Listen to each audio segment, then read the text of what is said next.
Well, what's up, you guys? Welcome to another incredible episode of the Explain It podcast. We are your hosts. I'm Stephen Hunt. And I'm Ingryd Hernandez. Thank you so much for joining us. And if you're tuning into this after the fact, thank you so much for watching this.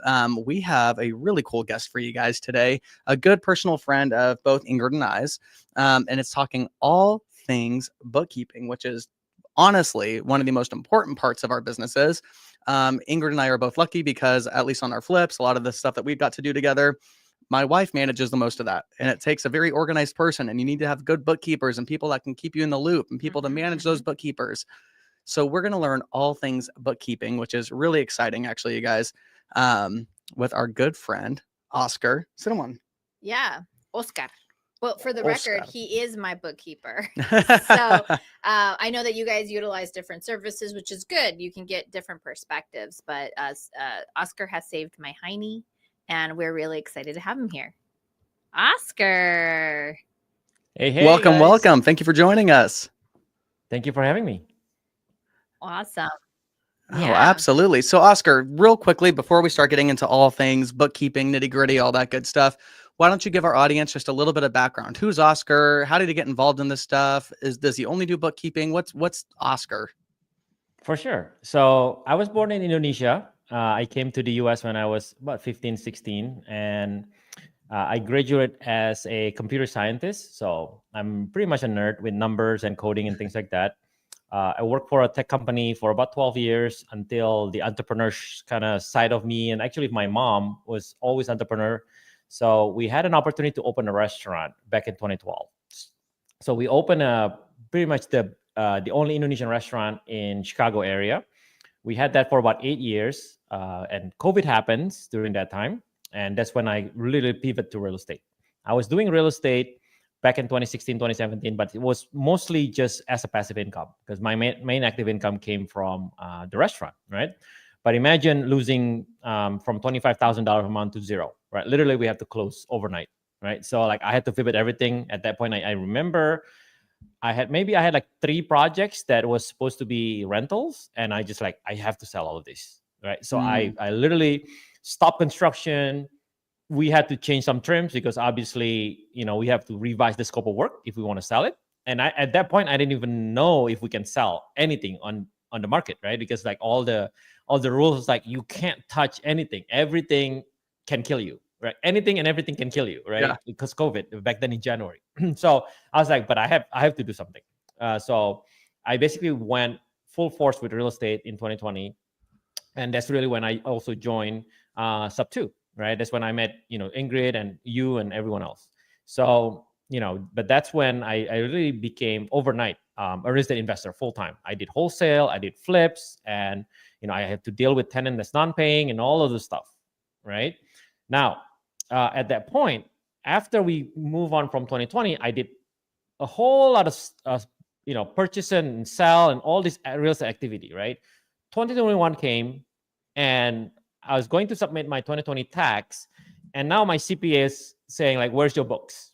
Right now, I just realized that I don't have a book because I was so busy doing all these actions. Right, I'm selling stuff, I'm making money for my family, putting food on the table, trying to survive COVID, trying to take opportunities, whatever happened, and my books is a mess.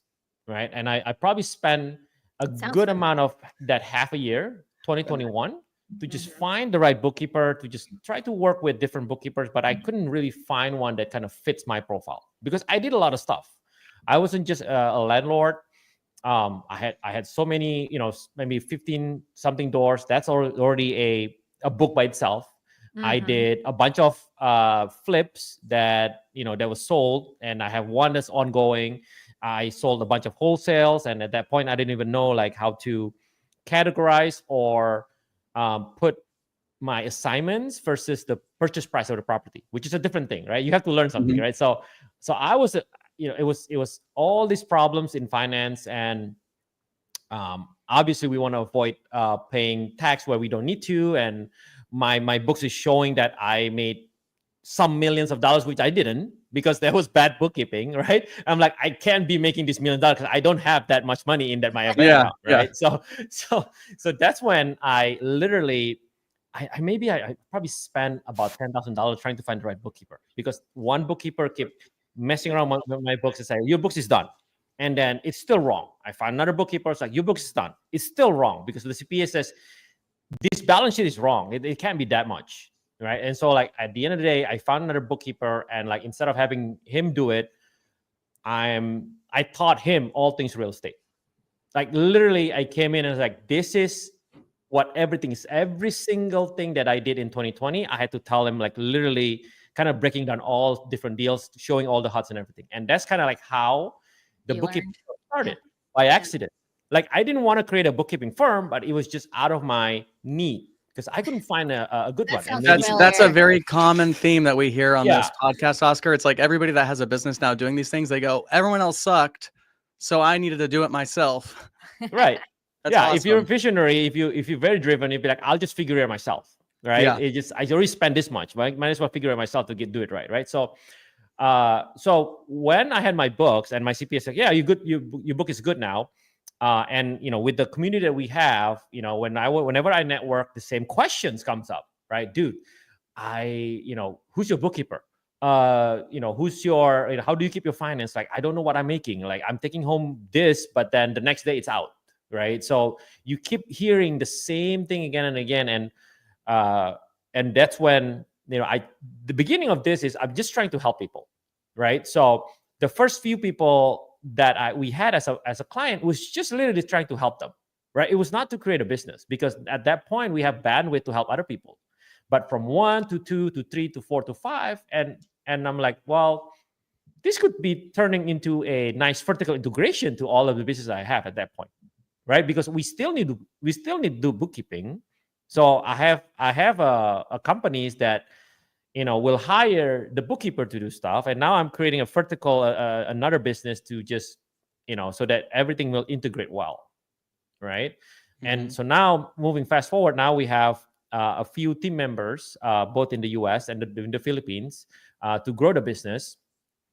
We put a system and processes, so now, you know, I'm free to do more things in real estate and then have the business running, right? And we're still helping people and more people in terms of even real estate. And the interesting thing is that when the business grows, when people know you and you know you're doing a good job and you're dedicated to help people, they will give you other businesses. So interestingly, not only real estate, but now we're taking care of all, like a dental business, for example, because it's, you know, the client is actually a dentist and he owns real estate portfolio, for example. Oh dang, right? a built-in PML, Oscar. Exactly, right? So it's very, very interesting on how, you know, when you want to help people and you dedicated to help people, like things will open up and you get new connection, new network, and the business will grow organically, right? To, you know, because you do want to help people and in terms of finance and everything, right? So now, you know, as we grow, we're start becoming an advisors for people, right? And because of my background in real estate and me getting better, and because I wasn't good in finance, maybe like back in even 2012 when I ran the restaurant, right? I was able to do the books, but it's not like anything, you know, really what we do right now. Right? It was just inventory in and out. But with the real estate, it's so dynamic and there's so many strategies you can employ to save taxes, the deduction, the cost aggregation, and everything that you learn the last few years, you know, add to my skill set, right? In terms of investing and now finance. So we're focusing on growing that business, becoming a fractional CFO, becoming a business advisor, trying to put the right system and process to businesses growing. You know, that's just the same thing as we grew, right? So that's kind of like what we do right now. I love it. I love it. And I am very, very lucky that I crossed paths with you. Little vulnerable story. So I was really behind on my tax stuff. Mm-hmm. And we were at a little. We were at oh gosh, what why can't I think of Bigger Pockets? My God. Bigger Pockets, yeah. And Oscar he hunted me down and he was like, we need to finish your books. And I'm like, okay. So we took off and I was in his room for like, I don't know, 2 hours or something, like just trying to finish up. Like what's really tough is like when you're trying to build a business and go, it's the administrative things that I think are where you fumble. Oh, totally. And I love surrounding myself with like A type personalities, like an Oscar who says, we need to finish your books. Yeah, yeah. Or, you know what I mean? Or lenders that reach out to me, they go, we need to have these documents, and they're Yeah, texting you, and they're the ones that are in front of Yeah. you, Mhm. pushing that because it's true. Yeah. People like us, and I'm sure like you too, Oscar, it's like you're constantly go, go, go. I want to grow the business. I want Yeah. growth, Yeah. growth, growth. You're like, this other stuff back here. No, I don't. So Oscar, good Yeah. news. Tomorrow, my sister is going to come in, and I'm officially hiring her as my assistant so that I can Oh, keep okay. up with all the stuff, mortgage Amazing. statements, the uncategorized crap. But I did Okay. finish my categorization. Just Okay. let David know. Yeah. So That's but the thing anyway, that we like to hear from our clients, because Yeah. that's really the constant challenges, right? Mhm. yeah. How long did it take you, Oscar, to get to where you're at right now with the bookkeeping business? Because Mhm.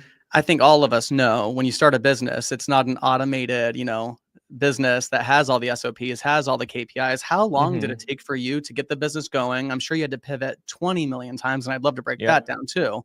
But to a Yeah. point where you go, cool, I can step away, because you said earlier that you get to focus more on your real estate stuff again, which is so awesome. Mhm. How long did that Mhm. take you?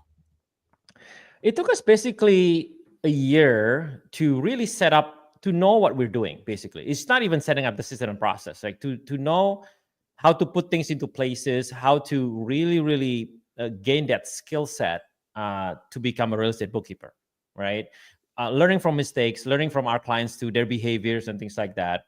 Learning from Ingryd books, right? Just the way she wants to do it, and the way her deals and everything, because every deal is slightly different, especially when you talk about creative finance, right? Mhm. So Mhm. it took us about a year, probably a little bit more than a year, before we actually hire another person, because at that point we're like, okay, we have enough Data points. documentations Mhm. that we wrote down, and all these Zooms that we recorded, to be able to pass this on to someone else to learn, right? But in the beginning, it was literally the first year, it was just me and the bookkeeper, right? Meeting Mhm. every single day, learning from our clients, creating a to-do list, building what we call a fulfillment department, right? In this business, so that eventually we can grow and we can help the bookkeeper becoming the leader, right, in that department.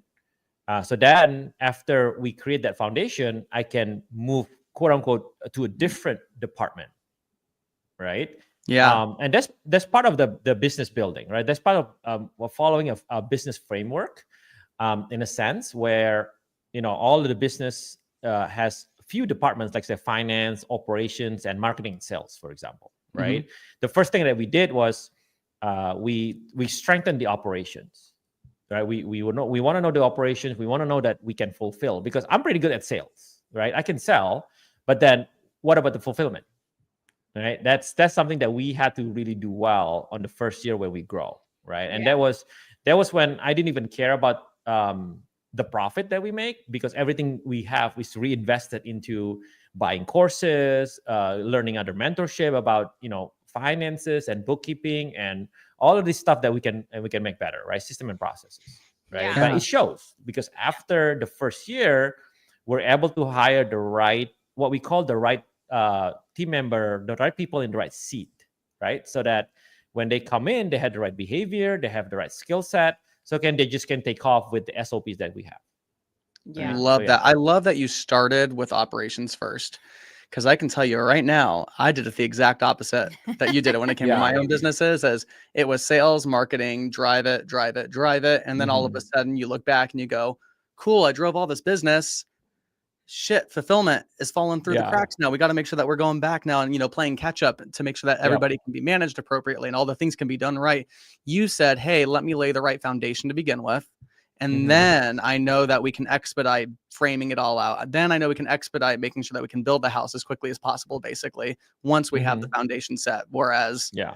a lot of us, right, especially visionary type people like me and Ingryd as well, where we Mhm. were like, I just want to do it. I just want to make it happen. I just want to go. I think Yeah. that's really, really awesome and such a valuable lesson for a lot of people here to learn. Not using Yeah. the operations as a way to delay yourself and to not take action. You were clearly taking action the entire way through, but making sure Mhm. that you had a strong fulfillment. So it was something you were proud to sell, is what it sounds like to me. Yeah. I was gonna say not Yeah, I everyone. think so. Yeah, I recognize though not everyone has that privilege, right? Where you probably had, your financial footing where you could go slow to go fast is what we used to say in the corporate world, right? Like, let's go slow, make sure we're getting the right footing, the right SOPs, documentation. It's really interesting. So I flipped into entrepreneur world and I became more of a visionary, but my whole adult corporate life has been an integrator. Always. Interesting. Yeah. So, but I still remember where I was like, that happened so slow. All of my career growth happened so slow because everything was so methodical that I was like, I can't do that in entrepreneur world. I won't survive. So I think there's a balance behind like how much chaos can you create, but can you partner with the right people who will help you stay in line? I think that that's really the key piece. I agree. Yeah. Totally. Yeah. Cool. Well, Garrett has a question, and I feel like with bookkeeping and CPAs, things can get pretty blurred. Although I will say, I remember you schooling me once that you can actually do tax returns and not have a CPA license. You can be an EA. Is that right? Yes. Yeah. It's called enrolled agents, which is certified and by the IRS. Right. Okay. So having a CPA license is great because now you can defend and you can go to the court and you have a license that you can kind of practice to defend credibility and you have credibility more and things like rights, that, right? And in some cases though, we just ran into this. In some cases though, when you have to perform an audit in certain scale, they do request for a CPA designation, but just for the filing federal and state taxes, you just need to be an EA, an enrolled agent with the IRS. Yeah, to officially be able to file taxes for others. Very interesting. I didn't know about that. It's how H&R Block gets their people. That makes a lot of sense. I actually did not know that. Yeah, if I could put this into a term that makes sense to me, it might make sense to somebody else that's not, familiar with CPAs, EAs, all this kind of stuff. It'd kind of be like having a medical doctor, right? An MD. And then the MD hires out PAs, physicians, assistants. They can't do surgeries. They can't do a lot of the bigger stuff, but they can still prescribe. They can still see patients. They can still, do all that kind of stuff. But the bigger stuff, when it gets to surgeries and that stuff, it goes over to the MD. So it's similar when it comes to a CPA and an EA. It's what it sounds like. That's a good analogy. Yeah, pretty much. Yeah, good analogy. Yeah. Okay, so this question comes to us from our good friend Garrett. He's a painter. What's up, Garrett? I met Garrett after a wholesale event with Brent. Can I think of Brent's last name right now? Daniels, thank you. And he was great.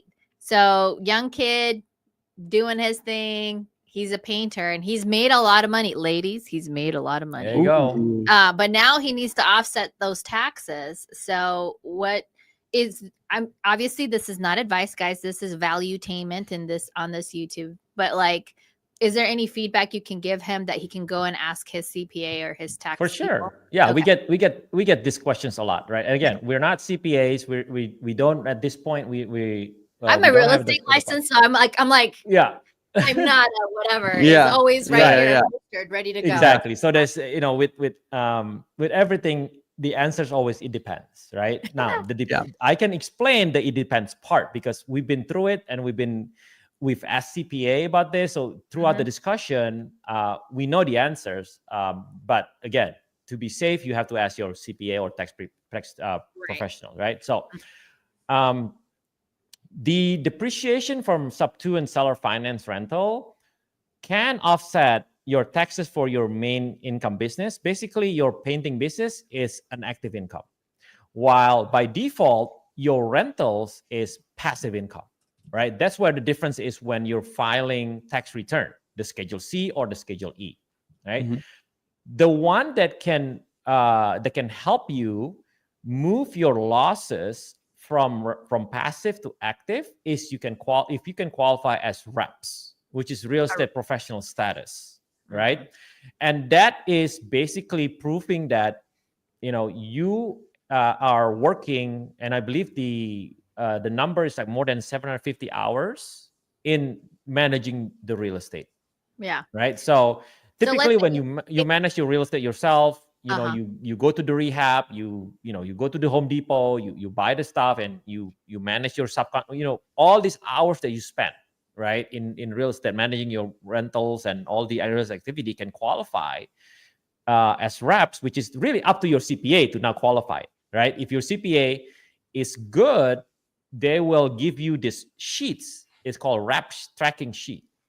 And technically you need to fill this out, because when they are audited, it's their responsibility to defend you, right? Your CPA will take the liability to defend you because they qualify you as reps. And this is where it depends part, right? Yeah. Can your CPA qualify you as reps? If the CPA can qualify you as rep because your activity, once you fill it up, 750 hours, right? That's what it is, right? But again, your main income is active income, right? Your rental is passive income, regardless if you're a painter, I know, but that's still a service business, even though it's in real estate. Yeah. Right. Now, technically, yes, you can definitely be qualified as a reps, but then that's a conversation that you need with your CPA, which is why they will give you these sheets for you to fill out. Let's say you go from A to B for how many hours, and B to C for how many hours, doing your rentals and obtaining properties and things like that, right? That's why it's very easy for real estate broker, for example, right? Someone like you, Steven, that owns a fix and flip company, right? And that owns rental too, because that means you are doing both activities, then you can qualify as reps. Yeah. Yeah, I think we easily qualify now, Easily. especially when you have like a license in real estate and no W-2. So my husband got his W-2 in 2017. So we've been able to claim somebody in our household income as a rep since then. Yep. So I didn't even know it was a good strategy. That's why a lot of couples actually strategize. If they have a homemaker, I'll say, or somebody who stays at home, they go and get a license, and that's a way to kind of let's say I have a license and I don't have other sources of income. Do I still need to track my 750 hours? Technically, yes. However, it usually when you don't have a W-2, and you can prove that you own rentals, and you depreciate on those rentals. There's a schedule of depreciation, the table that you submit every time to IRS. That usually means that you're doing a lot of things with the real estate, right? Really. But like I said, when you get audited, when the IRS asks for proof, the tracking sheets will be the one that you need to show, right? Yeah. Now, regarding Garrett, right? He said painting is my main income. And if that's, you don't have a W-2, meaning you don't work for someone else in a corporate job, then yes, I do believe when you talk to the right CPA, he or she will be able to qualify as reps, and then you can offset all your active income from your rental activities. Yeah. If let's say somebody cannot qualify as a rep, but they have rentals, and they, we're often touted, if you have like a high paying W-2 and you own some rentals, help offset your taxes. Is there still an option to depreciate even though you're not qualified as a rep? So depreciation will always happen, right? Depreciation always will happen. What you're talking about is if you want to offset more of your tax responsibility from the passive income, right? Now, the number one thing that is a buzz right now with everyone, that especially someone who's a high paying or high earner W-2, is STR loophole, right? That's why there's a boom in buying turnkey properties, in buying, somewhere where there's a vacation place, where, a cabin or things like that, right? And they usually buy turnkey, right? 20% down, turnkey, or subject to creative, but putting money down, and they don't mind the money being stuck in there, right? Because at the end of the day, they know that's an investment for them that can write off. It will pass through with the STR loophole if they did certain type of activity that would qualify them for that loophole, right? Yeah. So there's still requirements. For example, you still have to spend this many hours. You still have to do this. The STR has to qualify as a property that is rented on average 7 or less days. So there's a lot of requirements. However, if you can prove that, then you can offset your active income through this STR loophole right, from the passive activity that for the STR or Airbnb generates. Yeah. Yeah. Yeah. Okay. Yeah. So I'm a W-2 person. Let's say I don't have the STR loophole, but you're saying I can still depreciate my property. I just can't do it at like, I can't like do bonus depreciation, right? Or So it would be, so bonus depreciation is probably when cost aggregation comes into play, right? So right. that's probably a number two way to reduce your tax liability, Yeah. right? Because now you can force this bonus depreciation in the beginning, in the first year, right? Versus depreciating to like 27 years and a half, or 39 years, or 5 years, or 7 years, depending on if it's Yeah. By the way, I appliances or didn't things like know that. that short-term rentals are depreciated at a different scale Yeah, than it Yeah, bonus. is. yeah, it's I wild. I didn't know that. Yeah. Yeah, yeah, and then it's something that we learn too, because we work with a lot of different CPAs, and some CPA doesn't even do it, to be Yeah. honest. Like, If you're and in we're the like, audience, guess how many years you get as a short-term rental to depreciate versus a long-term rental. I'd like to see what you guys have in the comments. Like, yeah, if you don't know, I would love this too, because I genuinely thought it was 27 and a half, just like everything else, and it's not. So yeah. anyway. Yeah. So can you also break down a little bit the STR loophole that was brought up and mentioned there?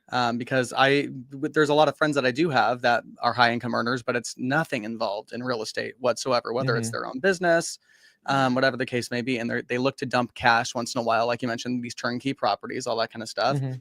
So I'm just curious on that side of it, what that would look like for them, so that way I can just be like, hey, just go watch this video with Oscar. Well, it's everything. A lot of things here is always available on YouTube University, right? But that's where things get iffy, because like you don't know if it's right or wrong, right? So getting with an experienced tax advisor, getting with an experienced like bookkeeping and also business advisory that can help you with tax strategy and tax planning is very important, right? Especially someone who are in real estate like us, that has clients and has has done with this type of deal with their actual clients, right? So otherwise you just kind of be reading, because right now you can ask ChatGPT, and you can ask ChatGPT on two different ways, and they'll give you two different answers. Yeah. Right? I bet you if you word it, if you try to trick ChatGPT, you'll be able to trick ChatGPT to say it's not 39 years, which is the right answer, right? The 39 years. Yeah. I bet you can trick ChatGPT to say it's both 27 and a half. Yeah. Right. So that's why it's kind of a little bit at this point our advice is very much everything it depends. Yeah. Right? Because the tax code is very complex. The burden of proof is upon us to show that you are reps, you are involved in your STR, and you can prove that because you are involved, then you can pass on the passive loss as an active loss to your W-2. Right. So Garrett, one thing that you do have to be aware, and one of the key things that Oscar mentioned, is that the short-term rental is turnkey, and I think another important piece is that it's in service. So if you're trying to do it for this year and it's not currently in service, I don't know, at least this is what happened with me with my CPA. They will not take it even in that calendar year. They'll take it in the actual calendar year that it goes in service. That's something else I learned the hard way. And I was like, what the heck? Then why did we push so hard to close on this property on the by the 31st? Yeah. Right. And you know how I learned that is when in 2021, right? When I start having all of these tax and bookkeeping issues, right? So it's very important when you put that into service, right? If you're doing long-term rental, even when that back then I did more long-term rental than short-term rental. Even so the trick that we did was, even when the property's not ready yet, it is 90% ready, we can already advertise it.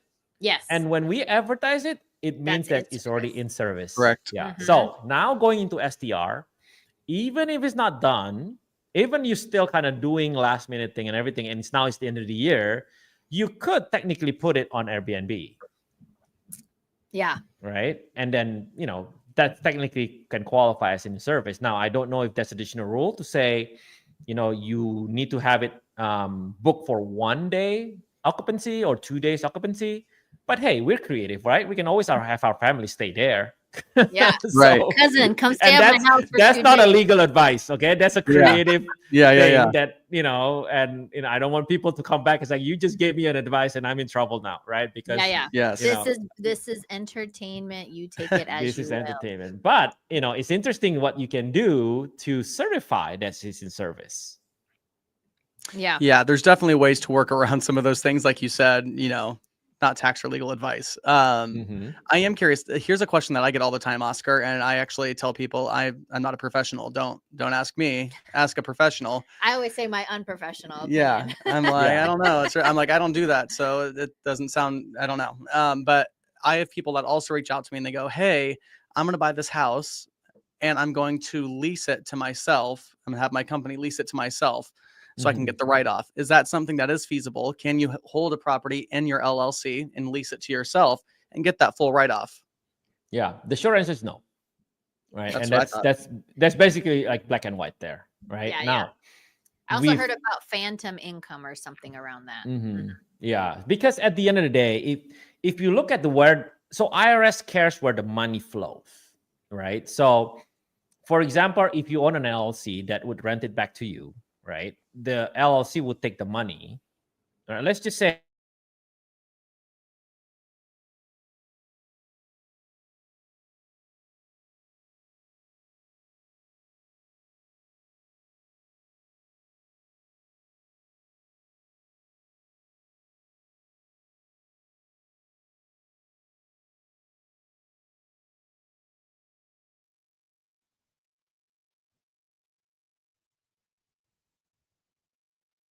hello, hello.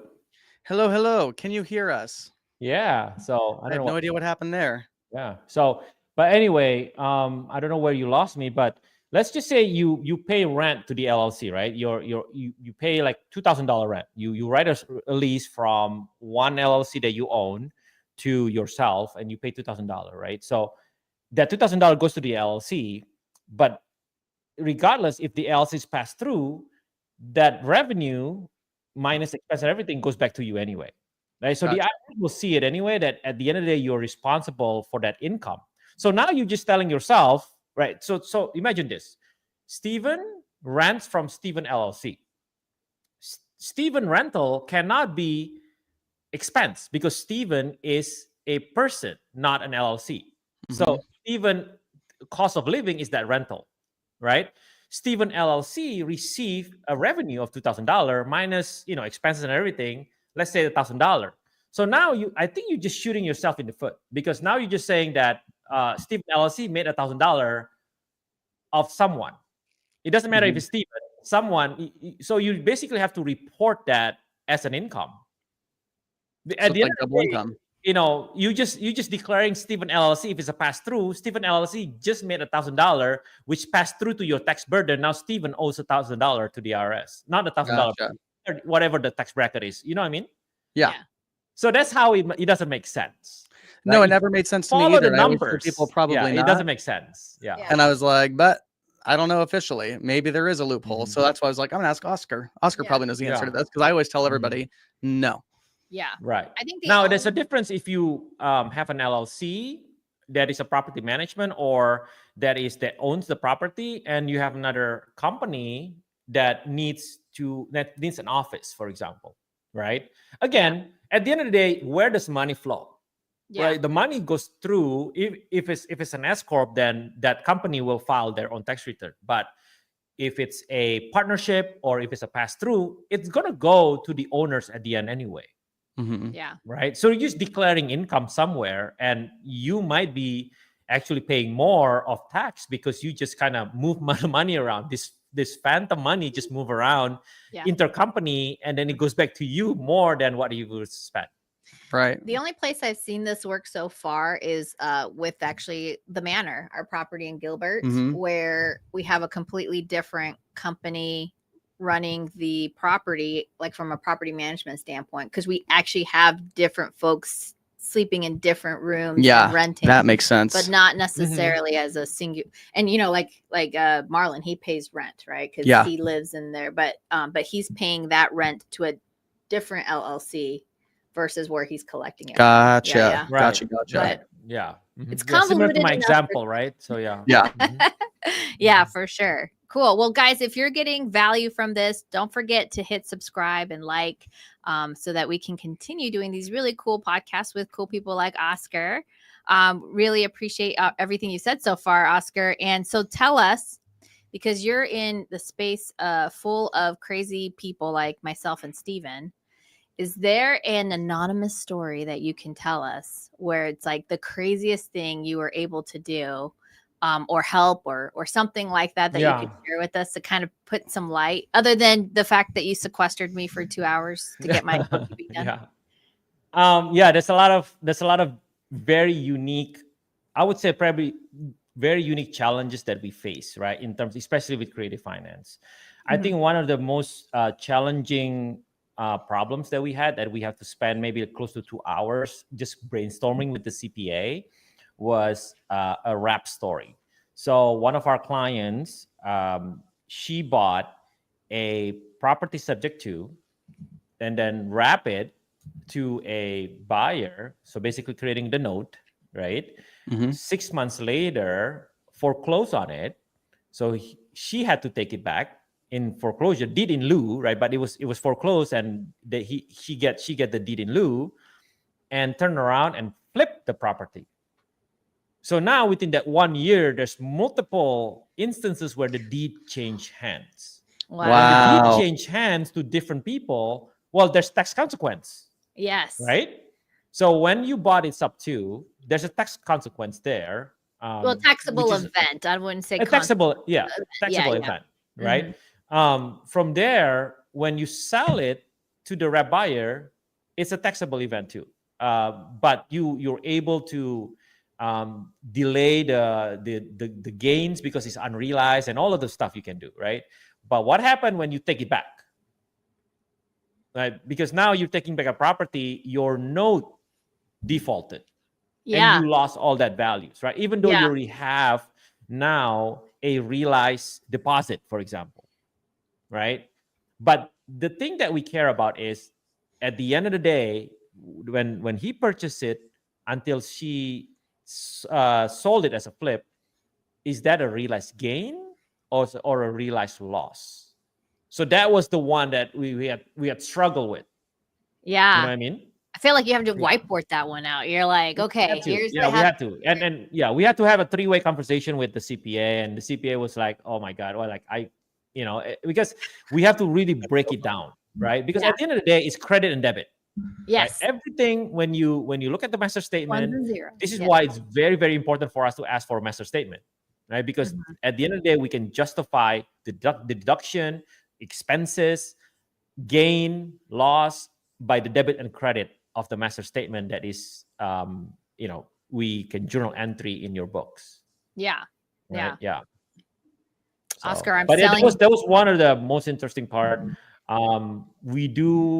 We had helped people who are in bankruptcy that had to go to court, and the court needed the entire financial report to justify, if they're going to erase the bankruptcy, how they're going to proceed the bankruptcy based on the assets, right? So we had to help the team with like, okay, well, this one over here in this LLC, and this LLC is involved in the bankruptcy, that one's not involved, so we have to remove that asset from the balance sheet so that it doesn't be involved in, what I mean, like those stuff that you need to just have a clear balance sheet.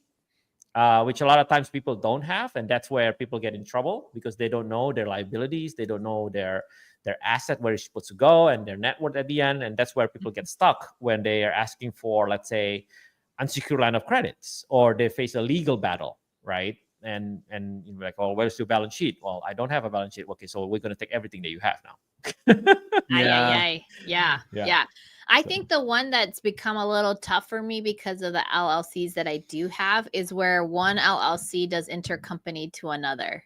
So that's probably my biggest challenge right now. When you talk to bookkeepers, actually not bookkeepers, clients, what is one of the biggest challenges that they bring to you that you're maybe seeing on repeat that you're constantly answering? Yeah, so it's literally what you just said. It's intercompany loans, right? Or Yeah. capital contributions from the owner to another LLC, and then Yeah. that LLC also have a partnership, and they transfer that money into the different partnership, hoping that sometime it would get, it would get paid back, but then there's no mechanism to keep track, right? So this is the biggest challenge for us when we try to construct their books, right? When we get trying to construct their balance sheet, right? Because we want to make sure at one point, if anything happens to this LLC, if the LLC has to be liquidated, if the LLC was to be sold, if something happened to the LLC, regardless if there's a partner or not, you know how much you owe to, right? Yeah. You know how much you owe another company, even though the company belongs to you, or even the company belongs to your, you and your partner. Trust, or Right? If you want to sell your shares or you want to sell your equity to your partner, you need to be paid back your contribution. Right? So that's when things get a little bit iffy, because now at that point they don't know. Right? And at that point the situations becomes like, well, I think you owe $5,000. Well, no, I think it's $10,000. Where's the receipts? And all you see is like a bunch of deposits. Yeah. Right. That makes a lot of but sense. that's something that we help people, and I think we help you too, to clarify. Well, Ingryd, you made a contribution to this LLC.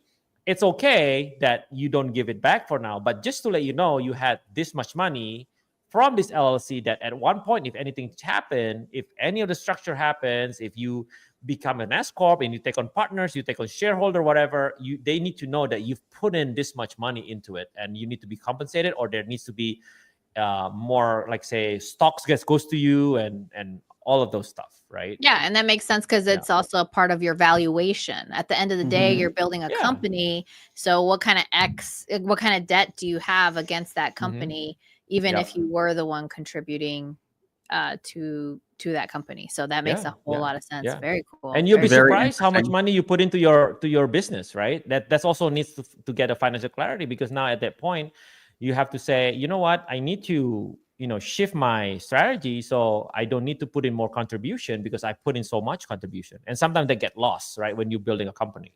Right? You just basically, and this happens to me in my very first year, right? I keep putting money from my personal into the company, and the company makes money, and then I pay myself back. But at the same time, the company still needs operation, so then I'm going back and putting back in, right? So that's when you find a clarity. Yeah. So it's just money just revolving around, right? And there's no clarity of like how much I need to get paid from the LLC, so I don't need to get this cycle of money in, money out, and just clarity, like I want to take home this much, and the company needs to survive to make enough money, so I don't keep putting the money that I earn from the company back into the capital contribution. Yeah. Beautiful. So I have another question too, tax related here, that I think doesn't really get talked about too much in the real estate world. We all love to talk about the pros of getting your depreciation, all this fun stuff. Now, when it comes time to sell your rentals, and let's say somebody does not want to do a 1031 exchange and kick that can down the road, they just want to sell it and they want to take that cash and move on with their life because they're over it. They hate their rentals. What does depreciation recapture look like for those individuals? Yeah. Well, basically, once you sell, once you sell the rental, right, everything that you depreciate needs to be put it back in when you do your final tally of the capital gain, right, or your whatever your income is from there, right? So that's where it's very important to get either usually when you file tax, the CPA will have a depreciation table, right, and we'll go off that. So basically, if you like, I've done that multiple times because I've owned rentals at this point for like 7-8 years, right? And I've sold some where I can capture back the what we call a return of equity, right? Because I gained so much equity that I can sell that for triple, right? I bought it for $80,000, fix it up, and now I can sell it for like 7 years later for $280,000, right? Yeah. So, but with that also, I have to pay back all the depreciation, right, that I've captured for the last 7 years. So that's where it's very important to keep track of that in the balance sheet, right? Which is Gotcha. what we always do. Yeah. So we Yeah. we go base it off of the CPA. And we can calculate ourselves because it's basically 27.5, right? But in the middle, throughout the way, you probably did some capital expenditures too, right? Yeah, You might change the roof, that. and that costs you Yeah, yeah. $10,000. Yeah. And that add to the capex, and that add to the depreciation table. Yeah. Right. So that's where we will work with the CPA to make sure that we have the right depreciation that you need to recapture and give back. Right. Okay, here's your warning. I'm selling one of my rentals, and I'll need to do that. So that's so funny. Yeah. Which one are you It's selling, not a big Texas? deal, you know, I'm if selling you Houston. Yeah. Okay, you're selling where? I'm selling the Houston property, the 2.25 interest rate. Oh, I was okay. gonna list it in April, but I found an investor out of Texas who's like, wait, is this an active short-term rental? If I give you this much money, will you just keep the furnishings in it? And I'm like, yeah, that's fine. Mhm. So I think he's getting a sweet deal. I think I'm getting Nice. I'm getting a convenience deal, you know, like, hey. Mhm. And so what I'm doing is I'm selling my sub two. So Sure. and we're still trying to figure that piece out. I wrote out the Yeah. contract actually last night, normal, right? But Mhm. I think the part where I want to make sure is that I'm actually clear of that trail. And creative can get confusing because if I sell it sub two, technically I get a deed of trust and promissory note. And so I'm trying to figure out, should this actually be a sub two or should I just be assigning my rights? So I wrote it like a sub two contract just in case. And then we're Mhm. waiting for, and you may know him, Caleb Christopher, to kind of give us advice about like what's the right approach about closing it. Cause we're having to self-perform on it anyway, in order to hit that end of year deadline. So Sure. Yeah. So, Nice. but you're not doing a contract for deed. You're no, this conveying is in Texas. You can't even do a contract. Oh for deed yeah, in that's right. Texas. Yeah. Yeah. So, Okay. Yeah. So, But he's excited. cool. He gets his short-term rental. He's made a crap ton of money on e-com this year. So he's going to bonus depreciate and again, get a 2.25 interest rate. The property performs. It's just it's such a hassle for me in Houston, being so far away. I know you know this, right? You have property in Florida. But at some point it becomes more of a distraction for me because I don't have like a team set around it, and I have some other obligations that I have to commit to with that cash. So for sure, and it's good to kind of like, you know, just remove the distraction, you know, to just focus on building one thing at a time. So, and guys, this is why I think, and maybe you can chime in because I think you're on the same page with me. Like, even when you're going to go buy sub two contracts or buy any property, whether it's a BRRRR method or a sub two, I would say always lean on the side of having equity. The reason I have this option is because I bought a property below the potential ARV. And, you know, now that I'm in a place where I have to kind of, you know, restructure my debts in some regard, like, it's nice to have had this option. And I wasn't like stressed or like anxious about this because I had it as an option. And so for anybody out there buying like little to no equity houses, like, if that makes up a good portion of your portfolio, like, I'm praying for you. I hope you have a really strong source of active income. I hope you have 7 figures in affiliates coming in every single month. You know what I mean? So that way you can afford to lose on those for the write-off purposes. Right. Right. And to say we're not, I mean, we've gotten a little risky on a couple of the deals that we've bought together, myself and Steven, but they were strategic, and they're in locations where we're like, you know, it feels like a can't lose location. High appreciation, right? Lots of people out because Lots of convenience. activity. Exactly. Yeah. They're good markets to own rentals in. Yeah, one that we definitely bought underwater, but we went with it eyes wide open, and we had like I already had a box, like a room full of furniture, you know, and that sort of thing, where like it was an easy yes because of all the points that put together. But like, all to say though, that makes a very small portion of my portfolio. Like your Yeah. portfolio, in my opinion, should be the tried and true investment approach, which is go get yourself equity, because you never know when you need to flip that switch and have it serve you. Even Pace, right? Like when he had that guy who, I don't know, like Pace. I'm speaking about Pace Morby because he was one of our mentors. It's like, had he not had his package of like 45 or 50 rentals that he was able to quickly sell and dig himself out of that hole that he was put in by somebody else, he may not be singing the same songs he's singing today. Correct. Because those saved him. His rentals saved him because they had equity. And I would say, same thing to all of you out there is like, please, please, please don't forget some of those fundamentals, because I hear a lot of low to no equity stuff, and it makes me cringe just a little if you don't understand the bigger picture and context. Right. Yeah. What are you truly trying to accomplish? Yeah, and that's the thing that's very important for us to have a good book, right? Regardless if you have a bookkeeper or not, because those information can be found in your balance sheet. Absolutely. Right? Your balance sheet is not profit and loss. It's not how much you made. It's not how much you lost. It's really your assets minus liability, right? Yep. And guess what? If you keep track of your sub two properly, then you'll see right away what is your net worth. And just be careful when your net worth is almost zero, even though you own this asset, right? It doesn't mean anything because now you're over leveraged. Yeah. Right. So, there should be certain type of formula. There should be certain type of reserve that you have. And what you said, active income.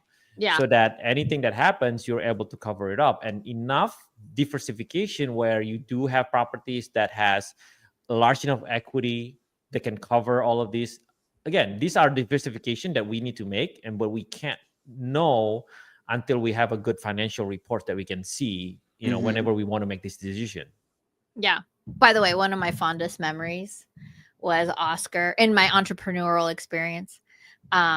My 2022 year, where Oscar's like, "Do you want to see your balance sheet?" But he was like, I'm like, why is he telling it to me like maybe this is good news? Like, what's happening here? And this was like right after we had learned that I think it was like 92% of business owners and operators don't hit the $1 million mark. And that year I hit the $1 million mark, but he's like, but that's just your vanity number. So it came with like, cool, I hit that number that from a revenue standpoint, but like, here's the real number, Ingryd. I'm like, and he's like, Ingryd.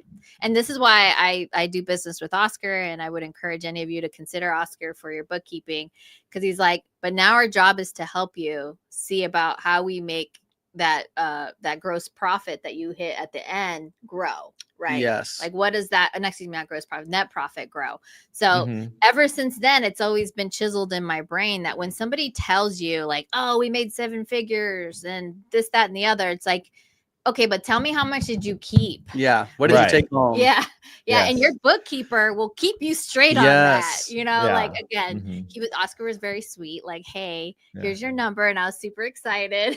It feels good. It does feel It good. does feel It's still good. a milestone. Yeah. It is an accomplishment, right? To be able to generate that much revenue with your hard work and everything. But now you need to understand the work is begun. Right. And then now you need to optimize your operation. This is where we talk about system and process, hiring the right people, plugging out the leaks, right? Like, where do you have leaks? Are you optimizing your crews, your resources? And we still have these issues too. We're still trying to optimize the performance of our team members, right? This is the next issues in my company that we face now as we grow. Do we hire more people, or do we optimize the current system and process so that with system and process, I rather increase their bonus and salary with increased performance versus just hiring another people just because we need another body. I learned that the hard way, right? And some of you probably learned that the hard way too, right? But we know that it's the answer is not always hiring more people. Yeah. Right? The answer is like, let's look at the leak. Are we performing well? What are the things that we can optimize first? This is why people say, hire slow, fire fast. All right. We got to see first, optimize first. And then now if we really need it, then let's go hire the right person. Mm. Yeah. I made that Amen. mistake. Mhm. For sure made that mistake. All of us needs to make that mistake. It's part You of It- the have it's to. part entrepreneurship of You journey. actually learning. have You to. have Yeah. to. Yeah. It's part of the Otherwise, you never learn. education. Like, how do you hire the right person? Yeah. Yeah. Yeah. Oh, and if you're not Mhm. consistently making mistakes, are you trying? Yeah. You know what I mean? Are you really For sure. trying? Are you Mhm. pushing for growth? Yeah. Yeah. That's yeah. So Oscar, you actually gave me a huge mindset shift too. One of the times that you and I got together, we were at the Mindset Manor, and you talked to my Mhm. wife and I, and you were like, "Well, what does your revenue look like?" And I'm like, "Oh, we'll probably make $500,000. I'm gonna use random numbers here. $500,000 this year." You're like, "Oh, okay, like revenue," and I was like, "Yeah." And you're like, "Hmm." You're like, "So what is that? Like one flip, two flips?" And I was like, no, no, no. We do a bunch of flip. We do like 20 flips Mhm. a year. He's like, oh, well, how inexpensive are those? And you started kind of breaking it down for me Yeah. where I wasn't looking at the overall numbers because it does feel so much like a vanity number, like a fake number.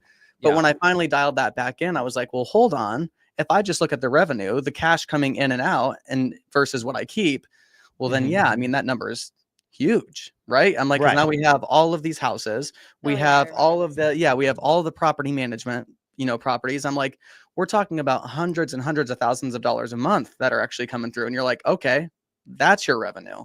How do you keep more of Mhm. that number? How do you increase margin from there? How do you, and I was like, I've never thought about it like this. Yeah. Yeah. I'm Mhm. like, wow. Okay. Yeah. So if I do have $200,000 a month through this business coming through, but I only keep 10,000, how do I get that number to be 15 or 20,000? Because I wasn't looking at Exactly. it that way. I wasn't looking at it from the perspective of, okay, I guess I could charge more fees here. I could do a little bit more of this there. I could get this a little bit deeper here. And I wasn't seeing it as these levers that could be pulled because to me, I'm like, that's a Mhm. make believe number. It's just money that passes through our account. You know what I mean? This is what we actually make. This is actually our Yeah. revenue. Yeah, for sure. And that's a revelation to me too, and that all of that started with that revelation to say, okay, well, I gotta fix this first, right? And after a few years of doing that, now we can help people, Yeah. just Yeah. get that clarity too. Yeah. I also see it as it's money that has potential. Yeah. Because if the money isn't there in the first place, then you don't have the potential there to go Exactly. get it. Whereas So, we have that money there. And so for Yeah. anybody listening too that has rental properties, think about it, right? Like if my average house, let's say, is $2,200 a month in rent, that is my revenue. I'm collecting $2,200. How do I keep more of that $2,200? Well, I'm going to have to reduce my debt. I'm going to have to figure out ways in Yeah. that sense, or I'm going to have to Mhm. increase rents. And now all Yeah. of a sudden you start to see this spread where you're like, wait a minute. Yeah, I see 3 different ways, right? Yeah. You can refinance and lower your debt. Mm-hmm. You can increase rents, Mm-hmm. or you add value and services that they now can additionally pay for, right? Maybe now you have housekeeping services for them, and so you add a little bit on top of that, and now you're making the margin with that housekeeper, right? So there's all kinds of ways for sure. Super cool. Yeah. Cool. Well, Oscar, this has been so great. And by the way, I got to shout out to your God is an Investor. Is that the actual brand, by the way? Yeah. It's a brand that me and my daughter started. Yeah. That's Yeah. so Like, cool. I think I it's been love 2 it. years now. Yeah. It's been a fun journey for us. That's so cool. And so what's her website on that? It's godisinvestor.co. God is an investor.co. Yep. Mhm. Okay, cool. Yeah. Hopefully that pays for her college. I Yeah.